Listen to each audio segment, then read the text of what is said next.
เอาไว้แล้วแก้วมีปลาแก้วจ้ะอุ้ย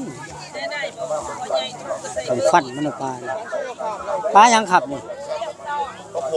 ปลาครบโอ้ยฟันมันปลาครบฟันมันเป็นตะหยา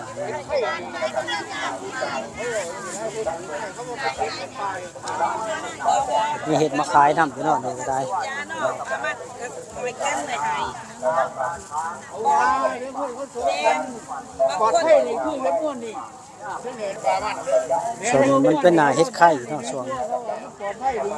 ด้งก็ให้เยอะไปหา เ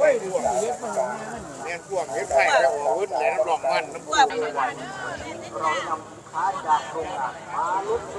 ก โตใหญ่ๆเลยเนาะ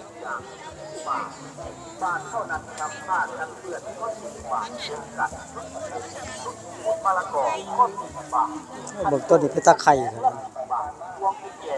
คือสิไข่เนาะของใหญ่ๆไข่กันยาวเลยของ เอาบางโตคือตัวยาวๆนี่คือโตสั้นๆ เอาหูแตกแล้วสิจ้ะ โอ้ปลาหูแต่เอ้าโมเป็นปลาบึกติ คนละพัน ติโอ้แต่คล้ายๆกันเนาะ ได้เนื้อนี่เสียบกว่า เนาะ เนื้อนุ่ม ปลาหูแต้มเนาะมันสิเป็นนี่เนาะโอ้ หูด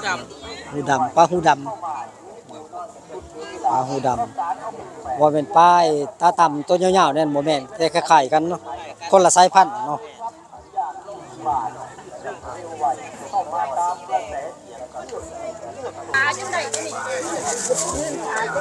เปิดมาเรื่อยๆเนาะเอาปลาเพิ่น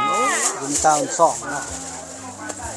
ร้อยเดียวว่าหั่นตัวน่ะฮะโอ้ยมันตัวใหญ่ตัวบักใหญ่ร้อยเดียว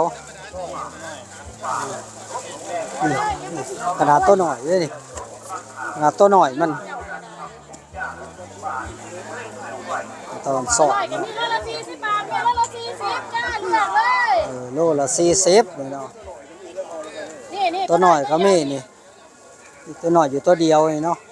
จ้าตัวน้อยก็บ่ถึงเลย ตัวใหญ่ก็บ่ปานใดมั้ง ใหญ่ก็100 กว่าบาท 100 กว่าบาทนิด 3 เอากินได้ 10 บาทจ้า